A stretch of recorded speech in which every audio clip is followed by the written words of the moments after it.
कि वसुदेव जी परम सत्यवादी हैं, परम सत्यवादी और परम धर्मात्मा हैं। तो ऐसे वसुदेव, तभी तो इनके यहाँ पुत्र के रूप में भगवान आए हैं।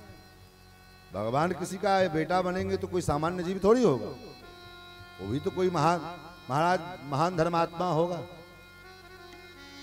तो ऐसे महान धर्मात्मा श्री वसुदेव जी महाराज, जिन्होंने कंस को कहा था कि मैं अपने प्रत्येक संतान को तुम्हें ला करके दूंगा, तो फिर वसुदेव जी ने इस वचन को निभाया क्यों नहीं? इस वचन को क्यों तोड़ दिया?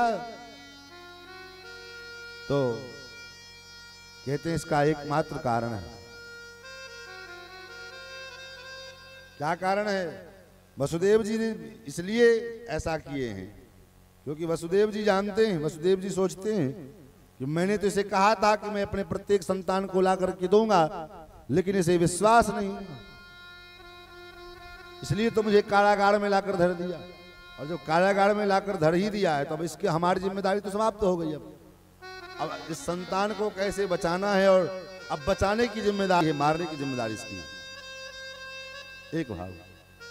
दूसरा भाव, वसुदेव जी विचार करते हैं कि हमसे पूर्व भी एक पिता हुए महाराज दशरथ, जो अपने सत्य की रक्षा के चक्कर में, धर्मात्मा बनने के चक्कर में राम जैसे बेटा को खोना पड़ा। तो वो सत्य, वो धर्म किस काम का जो भगवान से दूर कर देवे? भाई हम धर्म का पालन किस लिए करते हैं? इसलिए कि भगवान मिलेंगे, और धर्म के कारण भगवान ही दूर हो जाए तो फिर वो धर्म काहे का धर्म? ऐसा धर्म लेने से क्या होगा? ऐसा धर्म करने से क्या होगा? सो सब कर्म धर्म जर जाहूं, जहन राम पद नेह निवाहू। उस धर्म कर्म में तो आग लग जाए जहां पर मैं राम जी का वियोग हो जाए, राम जी दूर हो जाए। अरे भाई, सकल सुकृत फल राम सने हो, सारे पुण्य का फल राम जी की प्राप्ति है, और वो राम जी प्राप्त होकर के पुण्य के कारण चले जाए, तो ऐसे पुण्य को लेकर के क्या करेंगे महाराज? ऐसे पुण्य से तो अच्छा बिना पुण्य का ठीक है।